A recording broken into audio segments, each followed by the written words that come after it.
Go live, talk a little bit. Welcome, everyone. I'm here live with Drew Pells. If you're watching live on YouTube, please say hello, interact with us as we go along here. So, did my little intro. Hopefully, this doesn't get cut off in the video, and let's get into it. All right.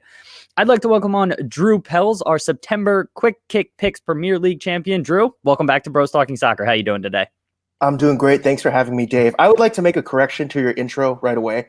I was not the winner. I came in second place to Christian. This is a participation trophy, but I will never turn down an opportunity to promote myself, which is why I accepted the invite. But if I was a parent and my child was getting this, I would slap them across the face and say, "How dare you go on that show? You didn't win it. You don't deserve to be on there." But I'm happy to be here. Thank you for having me. All right. Well, we're happy you accepted the participation trophy. For the record, Christian did come in first with 47 points. Drew tied for second with 40 points with my brother, Matt. Then we had a couple other people down lower. I finished dead last with 17 points. And it was a short... In the picture that you shared, I spotted some nepotism. You put Matt above me, even though we were tied. We should have been on the same level. I don't appreciate this. If you were casting a movie to play like a movie about you and your family, you would cast the three of you. You wouldn't find actors.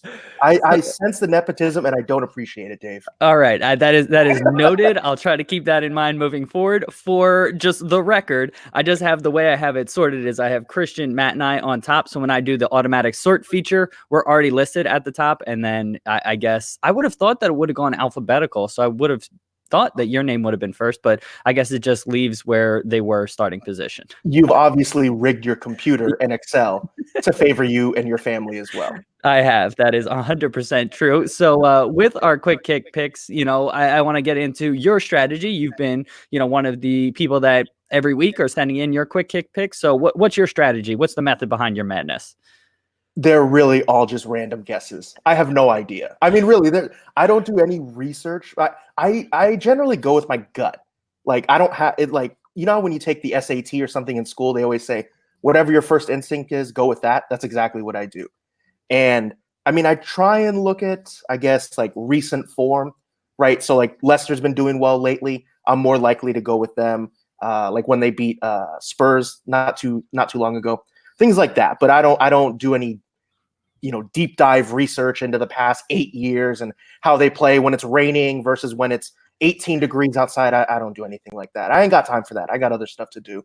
Yeah, I believe that. And, I was doing a little bit of that, definitely not to that level. And Christian's just been kicking my ass. So I've sort of given up on the research and trying to go with my gut more. Clearly that didn't work here, but hopefully, it works out for me in the future. I will say, because we're toying with, trying to figure out how to make it more engaging. So we were looking at, you got 9 out of the 10 results correct for the last week. So you predicted. So that was really impressive. I want to give you props for that.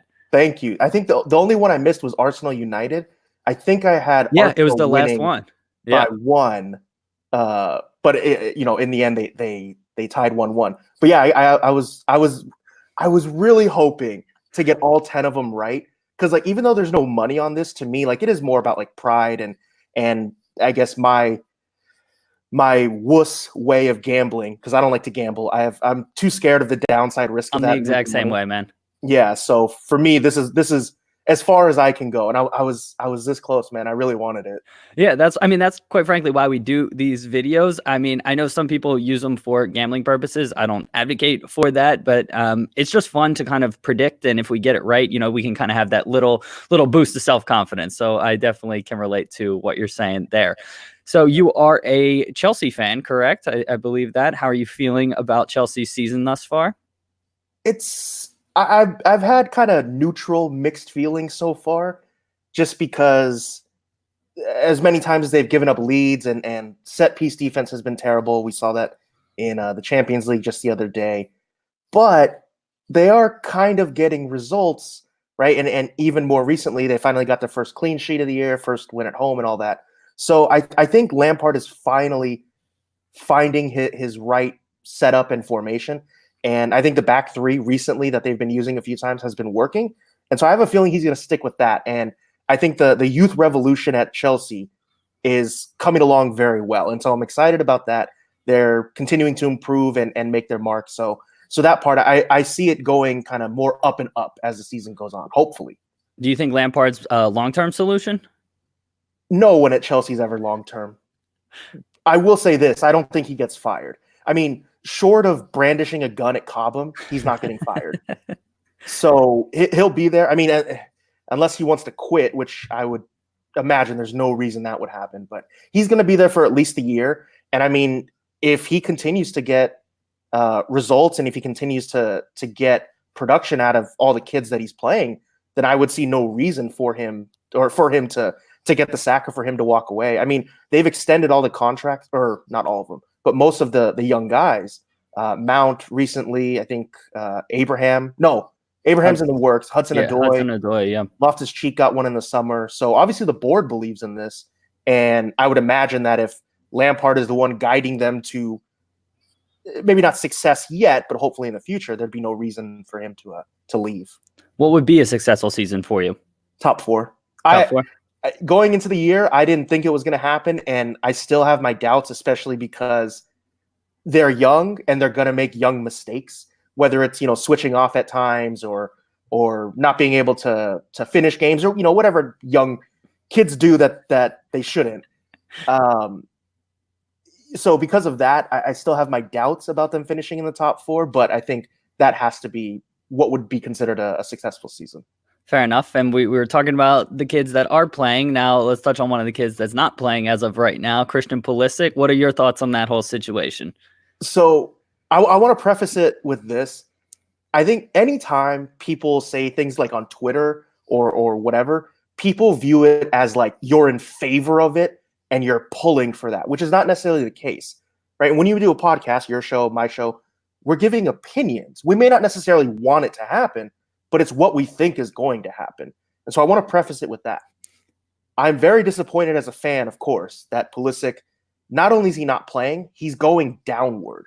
All the momentum is negative, having not made the matchday squad in the Champions League.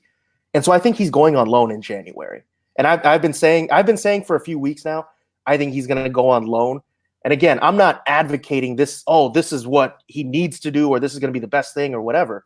But I think ultimately that's what's going to happen because, again, it's not just that he's not playing, it's the downward momentum. And to me, it seems as if, well, if he's not even going to get a shot to play, there's no reason for him to sit on the bench. It's not like he's subbing on every now and then.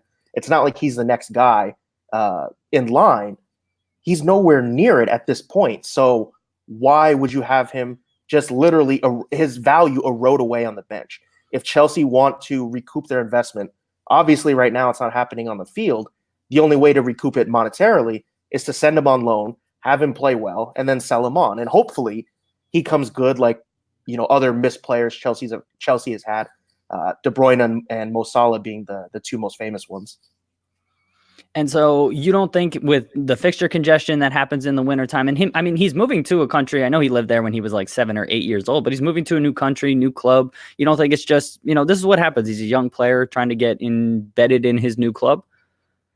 What about Coutinho? He's doing just fine at Bayern. I mean, yeah, you're right. That could be the case. But I mean, with that, I think whenever people say, oh, he needs time to adjust, new country, new league, I'm sure that's true for some people. Everyone's different. But to me, you can't use that like as an excuse. I mean, even when he has played, he hasn't done very well. And so to me, again, he's going downward. I don't think, yeah, he's going to get minutes. I think that's true. You're right. With 4 competitions, Christmas time in England, he's going to get minutes, sure. But clearly he's really far down the pecking order. And if he is going to get any better, he has to be playing more regularly than what he's doing now. Playing once, twice a month is not going to do it. Yeah, absolutely. Where would you want him to go? I know you don't want him to go on loan, but saying that, he's likely to go on loan, where would be good for him, do you think? I think most likely he goes to Crystal Palace. They already have a good working relationship as Gary Cahill just got sold there. Batshuayi and Loftus-Cheek have been there on loan in recent seasons. Their attack isn't very solid anyways. I mean, Zaha's untouchable, but other than that, Ayew has, I think, only 2 goals, and Townsend has 1. They've only scored 6 Premier League goals all season, so they need help in attack as well. And plus for Pulisic, like you said, coming to a new place, well, he doesn't have to move. It's still in London. He has a longer commute, but 6 months after arriving, he then has to move again. That could be like even more devastating than already being relegated to not on the bench. So I think staying in London is probably going to be where what happens. I don't know if West Ham would want to take him just because why? Like they're doing fine without him. Why would they want to include him? They already have too many guys up front. So I think Crystal Palace is probably the most likely destination. That's a good shout. I mean, and I don't think it would be the worst thing in the world for him to go there as long as he gets minutes, right? And that's what I think we all want. So that would be really interesting to follow, and it's going to be an interesting time over the next 2 or 3 months to follow him in his career. I want to talk about your podcast and what you got going on as well. So you're a host of On the Counter podcast. Can you tell people a little bit about that? Yeah, I like to call it the voice of the American Premier League fan. So every Monday and Thursday, I do new episodes where we talk about the major stories going on in the Premier League, Champions League, and U.S. men's national team. I try not to do too much like game breakdown, just because most people who are listening, they already saw the game or they saw the highlights. Like I'm not breaking news to them. And if they're only listening, if I'm just breaking down a game, like it's hard for them to kind of imagine, oh, this player moved this way, he did this with his feet. So I try and stay away from that. I like to think of it kind of like talk radio, like in the US that you would hear, if it's like Colin Cowherd or Clay Travis or Dan Patrick, something like that. So that's the way I like to kind of style my show. And actually in the past few weeks, one of my buddies, we've been friends for a long time. He's been coming on the show more regularly. And when he comes on, we usually try and make it like a lot more comedic. Like we get a lot more flagrant. We'll go on tangents, telling jokes. We curse a lot more. And those are a lot of fun as well. We do, of course, talk about the news and different things that are happening, but that's definitely much more of an adult audience show. All right, very cool. And then you also have drewpells.com, right, where you blog a little bit. Can you tell us about that? So yeah, absolutely. So on my website, I post links to all the podcasts as well, but it's also where I write. So I freelance for a couple sites, and then I always have like a copy of the article on my site. So I just wrote one earlier this week about Christian Pulisic not playing and why I think he's going to Crystal Palace. I did one after Spurs got humiliated by Bayern. And I did, what else? I don't know. Every week I do usually 2 or 3 articles. And on Sundays after the end of the Premier League weekend, I do like a weekend wrap up with the top performances. So yeah, drewpells.com is where everyone can go and sign up for my email list, where you get everything sent to you. Plus you get news of the day and short stories and different things like that. drewpells.com/emails where you can sign up. It's all free. And you don't have to find me. I find you, because I send everything right to your inbox. All right, there you go. And I remember when we had you on last time, you were doing, I can't remember if you called it like the power bottoms or the not power rankings or something like that. Are you still doing that? No. So okay. Yeah. So it's called the power bottoms, which is the opposite of the power rankings. It's kind of like the worst of the week. Uh-huh. And well, do you know why I call it that? Like, do you get what that means, a power bottom? I mean, is it from like It's Always Sunny and whole world, or no? Okay, so no, I don't know where it comes from. No, so power bottom, it's it's a term in the non-heterosexual world. Yeah. Okay. So yeah, yes, we're on the same wavelength. Okay. Yes. So that's what I use it for. So it's supposed to be like the worst of the worst of the week. But I stopped writing it because like the intent was to be funny, but I was kind of like, I felt like I was forcing jokes in. Like I never felt like jokes were coming like smoothly or naturally. And also some weeks I felt like I just had to like crap on teams nonstop. And I felt like bad because if they had a bad week, bad game or whatever, like take Spurs against Bayern, but like to just like pile it on them, to me, I didn't like that. It didn't feel very natural to me. So I kind of stopped doing that. But the ones I did do, they're still on my site. If you scroll back towards the beginning, like in the history, yeah, you can go find them. Yeah, and so make sure to check them out. And honestly, so we don't break down game usually the same way you do, because I tend to find that oftentimes we skew more negative, and like, I don't know, we're not exactly professional soccer players, so who are we to like criticize? So I can definitely relate to what you're talking about there. So and also for you guys, all three of you have like your own segment where you go into something, and so yeah, you're not always talking about games, and that's something I think that is better, because yeah, like, most podcasts, you're not, like you said, you're not a professional athlete, so to a certain degree, I think a lot of people kind of think, well, why should I listen to you? You didn't play. How do you know this was actually the tactic? Yeah, exactly. So I try. My highest soccer achievement on the field was saving 2 penalties in an intramural game in college.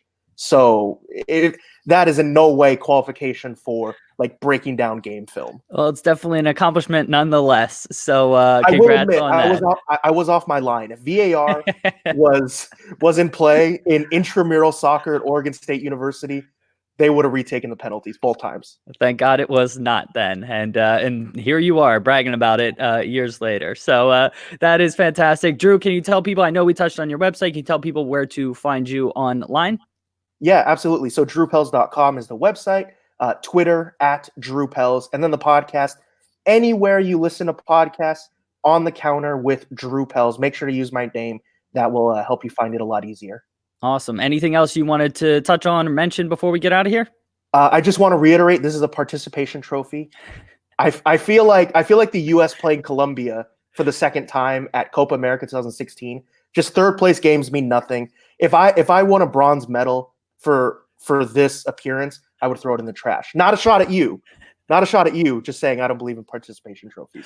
But thank you for having me on, Dave. Of course. Well, I appreciate you taking the time to join us here. I hope you had a good time. I certainly did. And wish you all the best. Everybody make sure to go follow Drew on Twitter. Check out all of his work on his website and also listen to On the Counter podcast. Talk to you soon, everyone. See ya. No, I don't want to leave. I want to end broadcast. There it is. Still getting used to a new setup. All right.